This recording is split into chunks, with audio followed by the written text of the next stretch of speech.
Hello again, everyone. It is Gordon Majak here, back with another episode from the spiritual journey out here on a gorgeous day, a gorgeous Thursday afternoon in Seattle. Today, I want to share with you an excerpt of writing from one of my very favorite teachers, and that would be the great Manly P. Hall. I hope some of you, if not many of you, will recognize that name and perhaps be familiar with some of the works of Manly P. Hall. He is perhaps best remembered, best known for his just mind-blowing classic encyclopedia of mysticism, I guess you would call it. And that was his book from 1928, The Secret Teachings of All Ages, a virtual encyclopedia. And just an absolutely incredible work. And Manly P. Hall did that when he was only 27 years old, which still blows my mind to this day. He founded the Philosophical Research Society, his organization down there in Los Angeles. That was in 1934. And the book that I want to share with you today, I'm just going to share a few excerpts from this book, which actually came out in 1925. It's just hard to believe it's been almost 100 years since Manly P. Hall wrote these words that I'm going to read for you.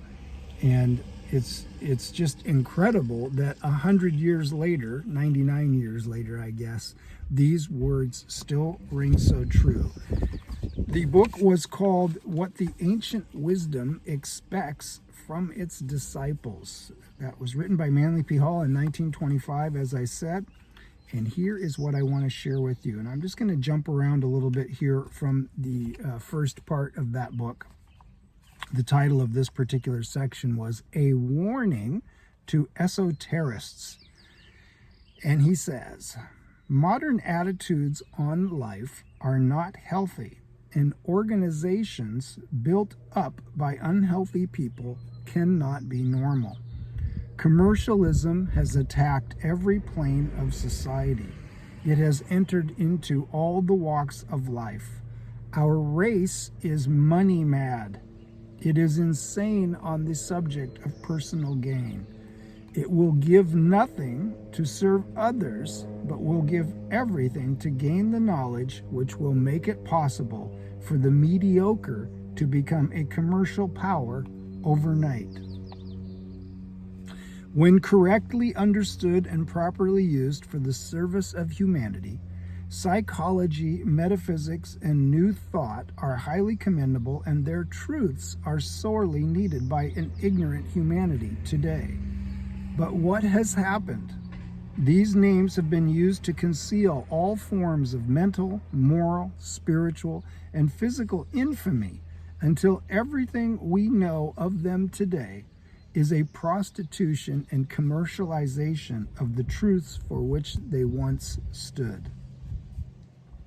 In the 14th chapter of St. John, the 30th verse, Jesus states, Hereafter I will not talk much with you, for the prince of this world cometh, and hath nothing in me. The ancient wisdom is not of this world. It belongs to an entirely different sphere. It is not interested in improving the material condition of the individual from the standpoint of placing him in executive positions or surrounding him with opulence. The ancient wisdom seeks to build the character of man, knowing that if he can be made right with himself, far more is accomplished than when he is made a ruler over many others.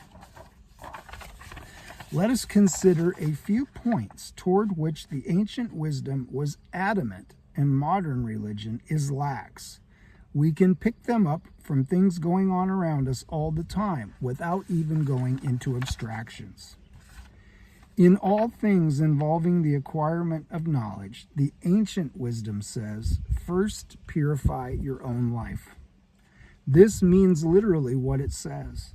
Until selfishness is removed from the soul of a student, he can never hope to gain any knowledge that will serve him for any purpose more lofty than as a mental stimulant. The modern cults overlook this entirely. failing to emphasize any virtue essential for the human nature outside of endless desires for things not normally attainable. Once upon a time, men died for truth, but now truth dies at the hands of men. The apostles who died for their faith, the Christians who sang in the arena while the lions were turned loose upon them, or who hung coated with tar as living torches in Nero's gardens, these furnished vivid demonstrations of the sincerity, the humility, honesty, and devotion of the early followers of Christ. The Master himself was led up into the mountains by the demons and tempted by a vision of the cities stretched out in the plains below. The Buddha, standing beside the crib in which lay his infant son, chose between all the things which life held dear and the wandering life of an ascetic. But the great need of humanity filled his soul, and he sacrificed all to his great unselfish love. As we listen to the words of the modern exponents of things divine, we see them making converts by offering to the ignorant the very things by which the ancient masters were tempted by the demons. The crime does not lie in desiring the things of this world, for to a certain degree they are both necessary and good. The great crime lies in claiming these perverted doctrines to be spiritually inspired and representing God's chief desire to be making people financially independent. Compare the initiates of days gone by, fighting a people who could not understand, struggling with idolatry and superstition, and seeking to mold out of these things a truer and nobler concept of life, wandering day after day over the blistering sands like Moses in the wilderness. Compare those masterminds with the self-termed masterminds of today, and then ask yourself if you should follow them. Without labor, there is no inspiration, and none can do our work for us but ourselves. The ancient wisdom demanded many years of purification and preparation before the adepts were willing to instruct in even the simplest things. Pythagoras never instructed his disciples in any of his philosophical concepts until after they had passed through 5 years of the strictest discipline. Among other things, one provision being that during that entire time they were not to speak a word, in order that afterwards they might know how to hold their tongues.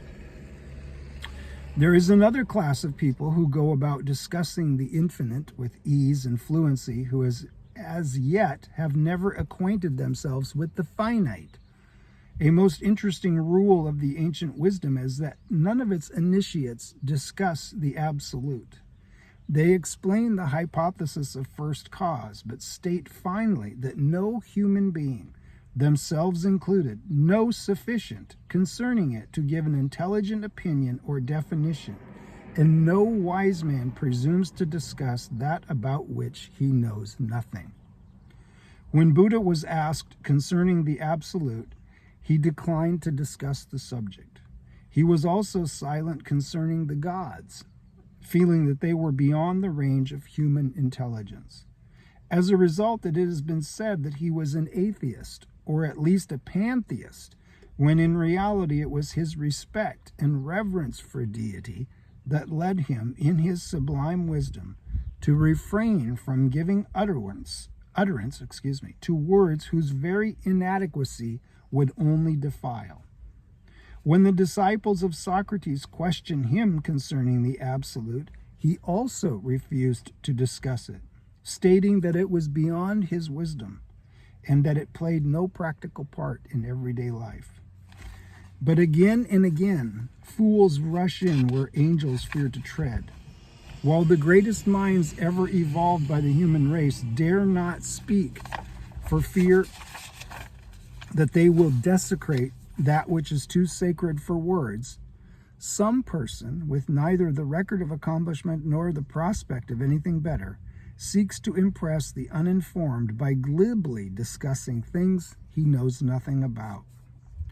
It breaks the hearts of the masters to see people who know better dabbling with so-called esoteric exercises, gathering in circles to go into the silence, rolling their eyes into the tops of their heads and sitting in darkened rooms, hoping to see something. It is not the mere fact that the student does these things which hurts the teachers. It is the fact that the disciples have grown so little in discrimination that it is possible for them to become parties to such absurdities. The masters are ever waiting to entrust their disciples and students who show desire to receive with that wisdom which the world so sadly needs. If the student desires to go forth and teach, he will be given a work to do.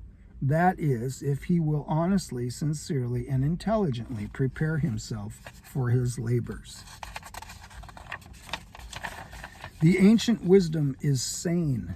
It seeks to solve the problems with which we are surrounded today. It is spiritual and reasonable in the highest sense of the word. It is seeking to develop better men and women to meet the problems of future generations. It is based upon the law of cause and effect. It is not led by charlatan teachers, but by great minds that have dedicated themselves since the beginning of the world to the promulgation of the sacred truths. It speaks with the experience of eternity, for it has led 1,000 nations into being and buried as many when they turned from its course.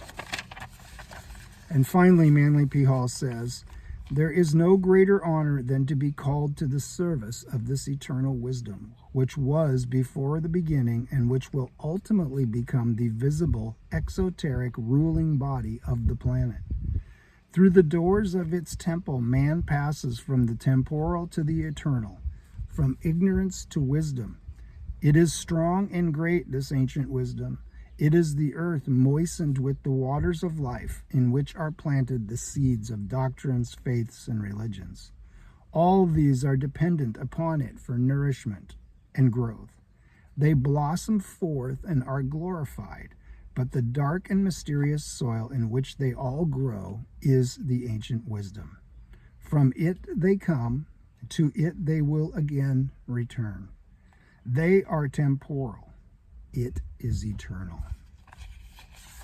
I've just been thinking about this a lot lately. I've been thinking about Manly P. Hall as I was talking in some of my previous videos there about my teachers, my primary teacher, Elizabeth McDonald Burroughs, and then learning of one of her teachers, who was the great Professor Edmund Bordeaux-Seke, which I have shared some of his information as well here on the channel. And another one of my teachers' own teachers was the great Manly P. Hall. So I've had him on my mind lately and have been thinking a lot about these passages here that I just shared with you, and how do we go about presenting this ancient wisdom? How do we discuss things that are so far beyond the scope of not only the current world that we live in, but most of the people in it? It's a real fascinating subject, and it's something that I think a lot about. And there is another aspect to this, which I'm going to go into probably in my next video. There's another aspect of this that goes to the next step that I really want to get into, because it's another thing that I've been really wrestling with recently. So we will get to that when the time comes. But I really wanted to expose you guys to Manly P. Hall if you hadn't already heard of him and were not familiar with some of his work. He was just such a great teacher and such a big influence on me and my own spiritual development. And that book, I would highly recommend that book from 1925, What the Ancient Wisdom Expects from Its Disciples. Some very powerful teachings in here, some very powerful perspectives that Manly P. Hall has on not only on the ancient wisdom, but on teaching and learning and the culture at large. Really interesting stuff. And of course, as I said, Manly P. Hall being, I think, one of the great modern masters, certainly of this last century. And I think so much of his work still endures beautifully going into the future. So I wanted to share that with you, a little bit of Manly P. Hall. We will certainly be discussing more of his work as we go forward, along with my other teachers, Professor Zake and Elizabeth Burrows, and any number of other teachings which I hold near and dear to my heart and which I think are important to share with you guys and with the world. So we will get to that when we do, but right now I'm going to get out here and go for a nice walk on this gorgeous day and enjoy this weather a little bit. Hope you enjoyed Manly P. Hall. There's some things to think about there, aren't there? About the, I can't help but think about so much of the New Age teachings that I studied back in my early days of spiritual development, and just so much of the nonsense that I not only participated in myself, but that people still do participate in. But beneath all that, the ancient wisdom never disappoints. It's always there, and that's something worth believing in and worth following and worth studying. No doubt about that. Thank you guys for listening. I will see you in the next one out there on that path of mastership. There's a future subject. We will discuss it for sure. The path of mastership. And some of the contradictions and some of the ironic elements of that subject. We will get to that. Have a great day, everyone. I will see you soon. Take care.